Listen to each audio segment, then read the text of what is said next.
Assalamualaikum Ustaz. Waalaikumsalam warahmatullahi. Baru-baru ini ada kabar dari tempat bencana yang mengusik hati saya, Ustaz. Makanya saya ingin bertanya, ada bantuan dari gereja yang namanya itu diambil oleh sekelompok orang dan dianggap sebagai kristenisasi, sana membantu korban bencana, Ustaz. Nah, bagaimana Ustaz memandang peristiwa ini? Bismillahirrahmanirrahim. Ya, sebetulnya masalah begini nih sering terjadi ya, berita tentang adanya penolakan terhadap orang yang berbeda agama, itu sebetulnya umum. Dan ini tidak khas kelompok tertentu. Kita dalam media sosial seolah kalau intoleran, anti agama lain itu kelompok ini, kelompok yang anti NKRI, kelompok yang punya permusuhan politik kepada pemerintah, kelompok yang mengusung khilafah, seolah-olah hanya itu yang intoleran. Padahal mereka itu bisa dikategorikan sebagai kelompok politik garis keras mungkin. Tapi apakah mereka saja yang intoleran? Menurut saya, kelompok intoleran itu bukan kelompok. Intoleransi itu pandangan umum. Lebih luas dari sekedar kelompok-kelompok politik yang identik dengan ya kelompok khilafah, kelompok politik yang dibubarkan, mereka yang ingin mengubah NKRI dan lain sebagainya. Mereka itu sudah pasti intoleran. Sudah pasti. Tapi mereka itu adalah gerakan yang diorganisir dengan tujuan-tujuan politik.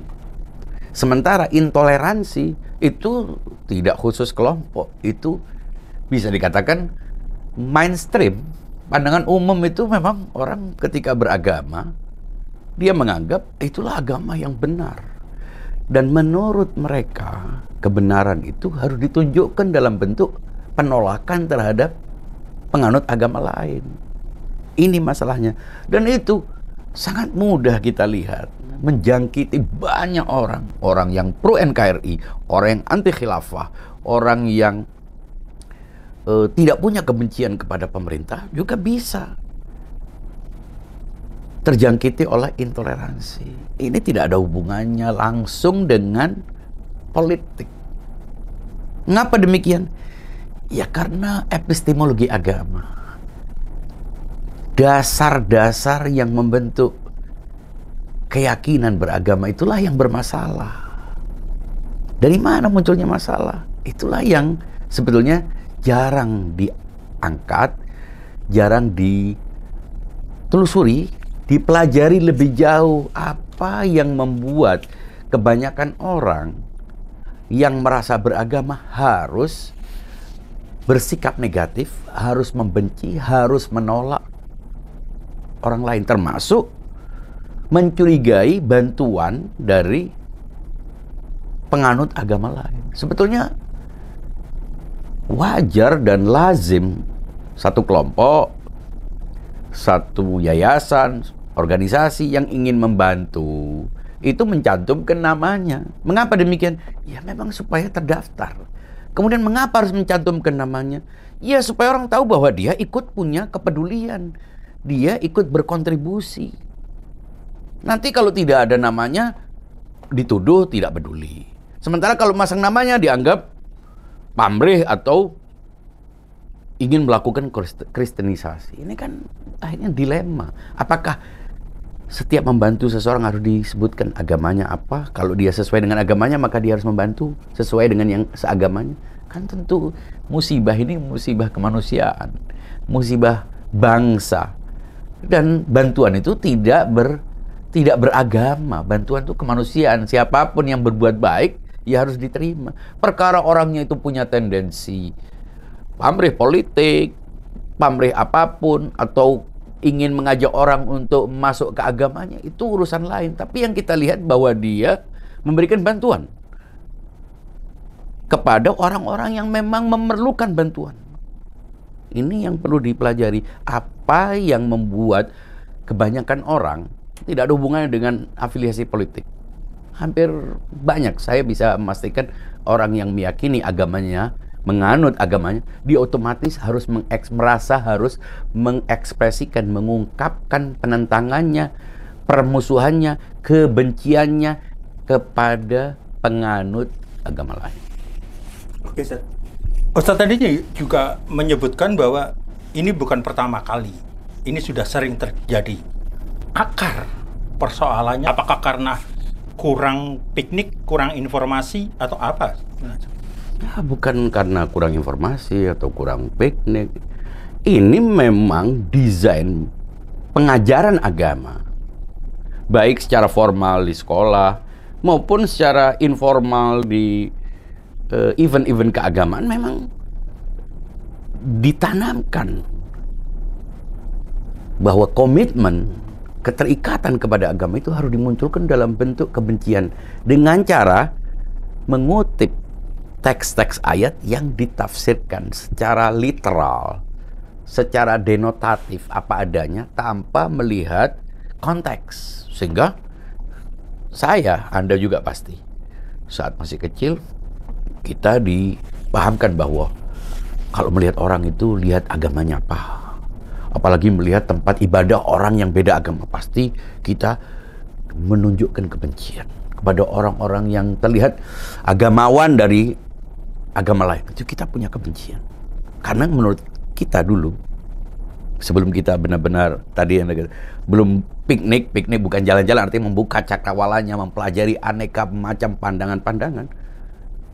Menurut kita cara mengungkapkan kecintaan kita kepada keyakinan kita haruslah dengan mengungkapkan kebencian kepada the others yang berbeda dengan kita. Bukan hanya yang berbeda agama.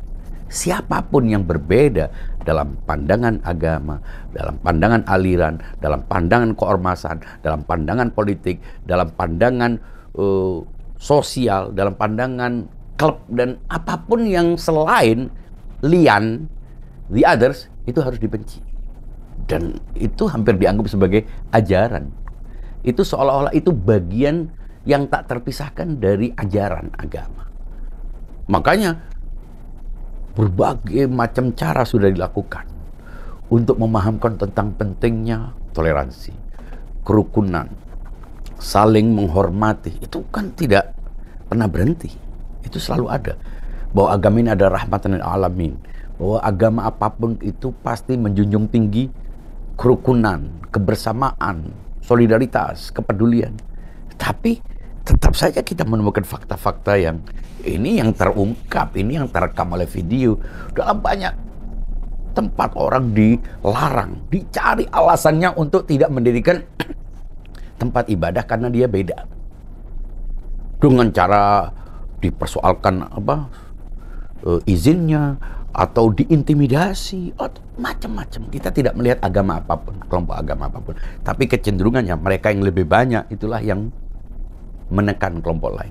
Menurut saya ini sebetulnya adalah kembali, selain karena faktor ekonomi, faktor politik, ada yang memainkan atau apapun, tapi juga karena berhubungan dengan cara memahami agama. Bahwa dia tidak bisa memisahkan agama sebagai wahyu Allah yang dia yakini mutlak benar, yang ada dalam Al-Quran, yang diwahyukan kepada Nabi, yang disampaikan Nabi. Itu kan memang hampir semua umat Islam sepakat bahwa itu mutlak. Tapi ketika masuk dalam pikiran kita sebagai informasi, ketika masuk dalam pikiran kita sebagai sesuatu yang diajarkan oleh orang-orang lain, oleh guru atau oleh siapapun yang kita dengar, apakah itu juga wahyu? Apakah penafsiran itu tunggal? Di sini masalahnya. Mereka kebablasan memutlakkan penafsiran dan persepsi itu seolah-olah itu juga bagian dari ajaran benar. Makanya orang, ini sudah ada di Al-Quran, ini sudah ada di hadis Nabi. Loh, Al-Quran itu kan ratusan atau bahkan ribuan penafsiran. Ribuan penafsiran yang satu sama lain berbeda, padahal menafsirkan Quran yang sama, ayat yang sama. Begitu juga hadis, bahwa apa yang disampaikan Nabi adalah wahyu. Wa ma yantiqu 'anil hawa in huwa illa wahyun yuha. Hanya wahyu yang disampaikan Nabi, memang benar. Tapi ketika ia berubah menjadi teks, riwayat yang dipindahkan dari generasi demi generasi, apakah itu sama? Sementara kita temukan kadang antara satu riwayat, antara satu hadis dan hadis yang lain, antara teks hadis dengan teks hadis lain bertentangan. Apakah itu juga dari Nabi yang satu? Ini persoalannya. Jadi jangan hanya karena kita memegangi satu riwayat tertentu berarti hanya itu yang benar. Nah, kalau itu yang terjadi, bukan hanya kelompok yang berbeda agama. Siapapun yang berbeda pandangan dengan dia akan dianggap the others. Karena orang lain, karena dianggap tidak menerima kebenaran yang sudah mutlak sesuai dengan Al-Quran dan Sunnah yang dia pahami, berarti orang lain tidak mengikuti Al-Quran dan Sunnah. Ini yang seagama. Apalagi yang beda agama. Dan ini bukan kelompok khusus, ini umum. Kita harus rela menerima fakta itu. Bahwa hampir ceramah-ceramah, khutbah-khutbah itu isinya mengajak orang untuk beriman kepada keyakinannya, tapi sekaligus menunjukkan kebencian kepada lainnya. Dan itulah yang terjadi. Jadi menurut saya apa yang terjadi di peristiwa gempa Cianjur itu hanya satu dari sekian fenomena yang sudah umum. Ini bukan yang pertama kali dan bukan yang terakhir kali. Selama kita memahami agama secara mutlak, persis sama yang diterima Nabi sebagai wahyu, maka kita akan selalu menghadapi fenomena-fenomena ini. Siapkah kita untuk beragama dengan memahami ada wilayah yang mutlak, ada wilayah yang relatif, ada yang berada dalam wilayah kemutlakan, karena itu ia perlu dikawal oleh Nabi, oleh orang suci, dan ada yang umat memahaminya. Kalau kita sadar bahwa kita ini sama-sama berkompetisi, berlomba dalam apa? Dalam memilih penafsiran, memilih satu metode di antara semua metode memahami agama, maka kita akan legowo. Kita akan lapang dada untuk bisa memberi kesempatan kepada orang lain untuk memiliki pemahaman yang sama, pemahaman yang berbeda tentang satu agama. Begitu juga yang berbeda agama, karena faktanya kita tidak bisa memaksa orang untuk meyakini agama kita, bahwa agama kita benar, itu hak kita. Tapi kita jangan menolak orang lain untuk meyakini agamanya itu benar. Kita kalau tetap berada dalam pandangan yang memutlakkan persepsi, penafsiran tentang agama, apapun yang kita bangun tentang kebinekaan, solidaritas, toleransi akan gugur. Mengapa? Karena ini yang menjadi akar. Jadi akarnya yang harus dihilangkan. Siapkah kita? Siapkah para agamawan untuk mau menjelaskan bahwa dalam agama itu ada ranah kemutlakan dan itu taken for granted, itu murni 100% benar. Dan ada yang antara benar dan salah, karena itu muncullah mazhab-mazhab dalam sebuah agama. Begitu juga kelompok lain. Bahwa kita menganut agama kita sebagai yang benar, itu tidak mungkin kita menganut agama tapi kalau kita tidak meyakininya benar. Tapi beri hak orang lain untuk meyakini agamanya juga benar. Saling memahami posisi masing-masing. Kita tidak akan menganggap bantuan orang lain pasti ingin mengajak kita untuk menganut agamanya. Karena kita juga bisa membantu orang lain yang berbeda agama dengan kita. Nah, orang-orang yang berbeda agama ini dipertemukan oleh satu agama lagi yang lebih besar, kebertuhanan, keesaan, ketuhanan yang Maha Esa, kemanusiaan. Itu kan juga agama, tapi dalam lingkup yang universal. Enjoy your faith. Terima kasih banyak, Ustaz. Sama-sama, Mas. Assalamualaikum warahmatullahi wabarakatuh. Waalaikumsalam warahmatullahi wabarakatuh.